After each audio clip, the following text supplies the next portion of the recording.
सवाल लेते हैं, ये पार्थ पटेल जी का सवाल है कि टेक्सटाइल सेक्टर का भविष्य क्या होगा? अभी हमने आईटी के बारे में तो काफ़ी बातें की, लेकिन टेक्सटाइल, वहाँ भी काफ़ी नकारात्मक प्रतिक्रिया इन खबरों की दिख रही है और 1 से 2 साल के हिसाब से ये जो ट्रेड डील का मामला फँसा हुआ है, इसके संदर्भ में क्या भविष्य रहेगा? ट्रेड डील होता है, नहीं होता है? अ, क्या होगा? इन पटेल जी के पास काइटेक्स है, वेल्सपन लिविंग है, अंबिका कॉटन मिल है। इन जनरल आप टेक्सटाइल सेक्टर के शेयरों के बारे में बताइए, अभी वहाँ पे क्या करना चाहिए? तो बता ही रहे हैं सब टेक्सटाइल्स वाले शेयर। गोकुलदास तो सबसे इम्पोर्टेंट है, उसको ट्रैक कर लिया कीजिए। काइटेक्स आप ट्रैक कर ही रहे हैं, ये सब वीक बता रहे हैं। और अभी क्या है ना, ये साल जैसे पिछले साल था, ये साल भी ऐसा नहीं है कि हमारे एक दो पोजीशंस में एक्सपोर्ट लेड बिजनेसेस वाले नहीं है, स्टॉक हैं, हम उनसे निकलेंगे बिकॉज अनसर्टेन सिचुएशन में कोई खास फायदा नहीं है उनको रख के। लेकिन ये भी साल आपको कोई फ़ायदा नहीं होगा बहुत ज़्यादा एक्सपोर्ट लेड बिजनेसेस को बाई करके। डोमेस्टिक फोकस करिए, domestic consumption, domestic liquidity, domestic credit growth, इन सब पे जो मिले उस पे फोकस करिए।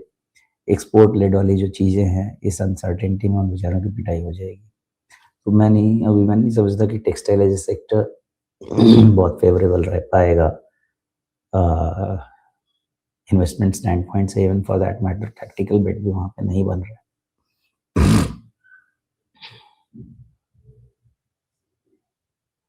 ओके, तो टेक्सटाइल सेक्टर अभी यहाँ पे ज़्यादा उम्मीदें नहीं रखनी हैं। वेल्सपन लिविंग इनके पास है, वो अ, गोकुलदास में तो ज़्यादा कमज़ोरी दिख रही है, वेल्सपन लिविंग पे उतना दबाव नहीं है, फिर ऊपर से तो नीचे है ही।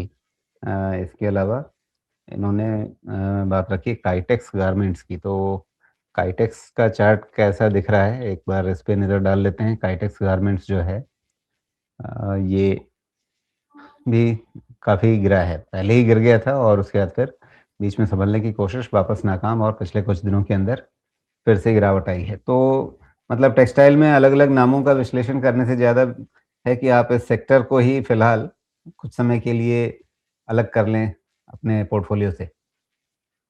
ऐसा है ना राजीव कि ये साल ऐसा है, कहने को तो बॉटम अप का साल है कि बॉटम से ही हमको देखना है कौन से कंपनीज में जाए, लेकिन उससे भी ज़्यादा जरूरी है ना कि बॉटम अप सेक्टर करें। पहले जब तक सेक्टर नहीं बिठाएंगे तब तक हम उसमें स्टॉक फाइंड आउट नहीं कर पाएंगे।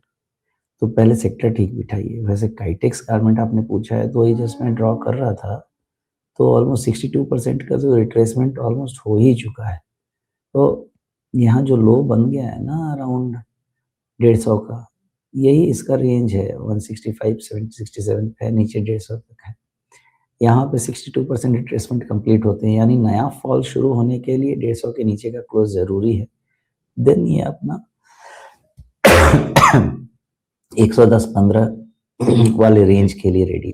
ये है कि वीक था, इसमें कोई दो राय नहीं है कि वीक है।